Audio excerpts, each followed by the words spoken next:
ស៊ីហុចប្អូនស្រីបងមកវិញហើយបងបាយញ៉ាំអីហើយនៅបងអត់ទាន់ញ៉ាំអីហងលង្កោពូនេះអូនឯងចូលចក្រានធ្វើអីញ៉ាំអត់បងសុំញ៉ាំដែរមកខ្ញុំបានធ្វើម្ហូបផងម៉ានម៉ោងមុនខ្ញុំ order អីញ៉ាំមិនស្មានបែងរកអីញ៉ាំក្រៅក៏ order អីញ៉ាំខ្លួនឯងទៅអត់បានទុកឲ្យមួយឯងផង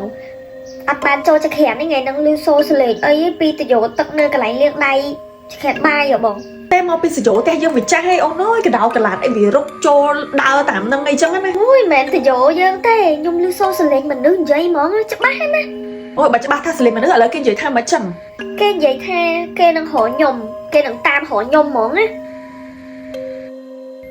អូយកុយលេងមួយថ្ងៃភ្លេចមើលមកអូនឯងទៅមួយទឹកមុនបងទៅអូខេចឹងខ្ញុំទៅមួយទឹកឯនេះអូនស្រីអត់អីណែអត់អីណែនៅក្នុងបន្ទប់ទឹក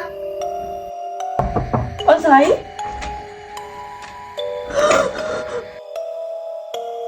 លោកប៉ូលីសខ្ញុំនិយាយការពិតខ្ញុំនៅក្នុងផ្ទះមួយប្អូនស្រីខ្ញុំមែនប៉ុន្តែខ្ញុំអត់បានស្លាប់ប្អូនស្រីខ្ញុំទេបាទខ្ញុំជឿខ្ញុំដឹងថានាងអត់បានស្លាប់អូនស្រីនាងទេប៉ុន្តែខ្ញុំចង់ឲ្យអ្នកនាងមើលរូបនៅក្នុងអាល់ប៊ុមនេះអូខ្ញុំអត់ចង់ឃើញរូបប្អូនស្រីខ្ញុំទៀតទេខ្ញុំមើលហាងឯងមិនមើលទៀតទេ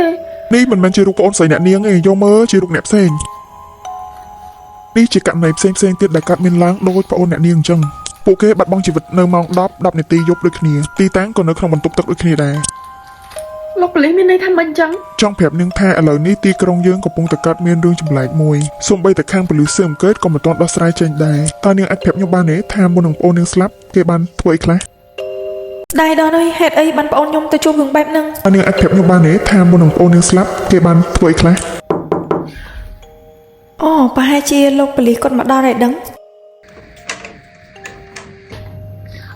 លោកប៉ូលីសជំរាបសួរអញ្ជើញមកដល់ទេចាអញ្ជើញចូលចាលោកប៉ូលីសនេះគឺជាទីតាំងសាកសពដែលប្អូនខ្ញុំបានស្លាប់កន្លែងហ្នឹងខ្ញុំបានបាយគំនុះរួចរាល់ហើយចុះមុននឹងគេស្លាប់អូននាងមាននិយាយអីចម្លែកអត់មានកាយវិការអីអត់មុនពេលដែលនាងស្លាប់អូនាងប្រាប់ខ្ញុំថានៅផ្ទះនាងអត់ហ៊ានចូលចក្រានធ្វើម្ហូបទេដោយសារតែនាងលឺសូរសំឡេងមនុស្សអីចេញពីតយោទឹកនៅកន្លែងលាងដៃចក្រានបាយជួយជូនខ្ញុំទៅទីតាំងនឹងតិចណាចាលោកប៉ូលីសទីតាំងចក្រានបាយហើយនោះឡាបូខ្ញុំឆែកមើលដែរតែអត់មានលឺសូរសំឡេងមនុស្សអីនិយាយចេញពីតយោទឹកហ្នឹងផងចុះនៅពេលដែលនាងនិយាយអញ្ចឹងហើយមានរឿងអីទៀតពេលខ្ញុំមកផ្ទះវិញនាងប្រាប់ខ្ញុំតែប៉ុណ្្នឹងហើយ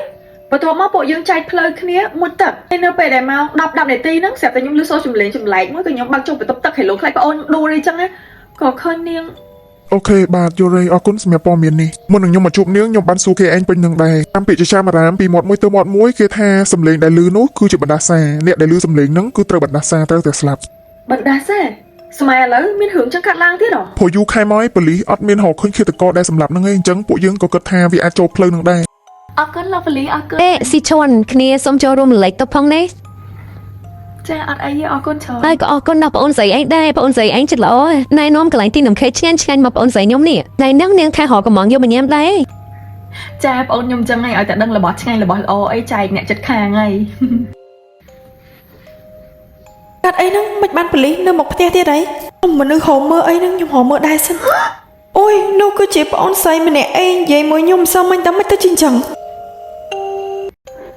កាត់អីហ្នឹងមិនបានទៅជីងចឹងស៊ីឈួនអើយបងអូនខ្ញុំស្លាប់ឡើងដូចករណីបងអូននាងចឹងស្លាប់នៅម៉ោង10នាទីយប់ដូចគ្នាកុំប្រាប់ថានាងលឺសលេងអីចេញពីតយោទឹកនៅចក្រានបាយដែរនាងបានកំងនំខេកពេលដែលនំខេកមកដល់នាងក៏បានញ៉ាំនៅចក្រានបាយញ៉ាំហើយក៏នាងបានលឺសូរសលេងចេញពីតយោនៅក្នុងចក្រានបាយហ្នឹងហ្មងនាងហត់មកខ្ញុំឡើងលឿនខ្ញុំទៅមើលអត់លឺអីទេដូចគ្នាម៉េះអូយចូលរួមរលែកតុបផងណាលោកប៉ូលីសខ្ញុំអាចទៅជួបលោកប៉ូលីសឥឡូវបានអត់លោកប៉ូលីសបាទដែលនាងស៊ីឈួនជួយមកខាងនេះមកខ្ញុំមានការសំខាន់ចង់ឲ្យលោកប៉ូលីសជួយតែម្ដងខ្ញុំឃើញថាករណីដោយប្អូនស្រីខ្ញុំនេះកាន់តែកើនឡើងទៅហើយវាកើតមានឡើងអ្នកចិត្តខ្លួនហ្មងខ្ញុំអត់ចង់ឲ្យមានជនរងគ្រោះជាច្រើនអញ្ចឹងទៀតទេលោកប៉ូលីសអាចជួយខ្ញុំបានអត់ខាងប៉ូលីសកំពុងតែស៊ើបរកមើលវិធីណាឥឡូវខ្ញុំមានវិធីមួយខ្ញុំចង់ឲ្យលោកប៉ូលីសជួនខ្ញុំទៅជួបគ្រួសារជនរងគ្រោះទាំងអស់ដែលបានបាត់បង់ជីវិតនឹងខ្ញុំចង់សួរព័ត៌មានខ្លះគាត់រឿងនឹងសួរគាត់ឡើងវិញអាចនឹងប៉ះពាល់អារម្មណ៍គាត់ណាអត់អីទេលោកប៉ូលីសអាចជឿជាក់លើខ្ញុំបានខ្ញុំអត់សួរសំណួរអីប៉ះពាល់អារម្មណ៍ផ្លូវចិត្តគាត់ទេខ្ញុំគ្រាន់តែមានអារម្មណ៍ថាខ្ញុំចង់សួរសំណួរហ្នឹងសិនបាទខ្ញុំអាចប្រាប់លោកប៉ូលីសបានថារបៀបមិនអញ្ចឹងណាអូខេលោកប៉ូលីសអញ្ចឹងជួយជូនខ្ញុំទៅគ្រួសារទី1មានសួរអ្នកមីងនេះអ្នកនាងស៊ីឈួនគាត់មានសំណួរខ្លះចង់សួរមីងតាក់ទងជាមួយនឹងករណីស្លាប់របស់កូនមីងច ជំរាបសួរមីងហើយក៏ខ្ញុំសុំទោសមីងដែលត្រូវកោះកកាយរឿងនេះឡើងមកនិយាយដំបូងខ្ញុំសុំចូលរួមរំលែកទុក្ខមីងផងដែលមីងបាត់បង់កូនស្រីដ៏ស្រស់ស្អាតម្នាក់តែខ្ញុំត្រូវការឲ្យមីងជួយខ្លាំងមែនតើហ្មង ក្មួយចង់ដឹងពីរឿងអីអាចសួរមីងបានមីងរីករាយនឹងជួយ ដោយសារតែខ្ញុំចង់ជួយអ្នកដទៃទៀតអត់ចង់ឲ្យមានរឿងបែបហ្នឹងទេប្អូនខ្ញុំក៏ទំតែស្លាប់ដែរ ក្មួយចង់សួរអីសួរមកតើខ្ញុំគួរតែសួរគាត់រឿងនំខេកនឹងអត់ណោះខ្លាចការសង្ស័យរបស់ខ្ញុំវាខុសតែបើអត់សួរក៏អត់ដឹង ខ្ញុំមានសំណួរអីច្រើនទេមានតែមួយសំណួរចង់សួរមីងថាមុនពេលដែលកូនមីងស្លាប់នៅម៉ោង10នាទីយប់នោះតើមុនហ្នឹងនាងបានកំងនំខេកមកញ៉ាំអត់មីង